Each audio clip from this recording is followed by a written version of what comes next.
So there are some sins which we do outwardly, and there are some sins which we do inwardly.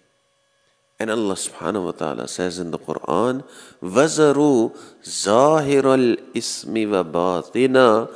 Leave all those sins that you do outwardly and all those sins that you do inwardly. Now a final question. How do you leave those sins? And it is very easy to leave these sins. The Prophet ﷺ has said, التائب من الذنب كمن لا ذنب له.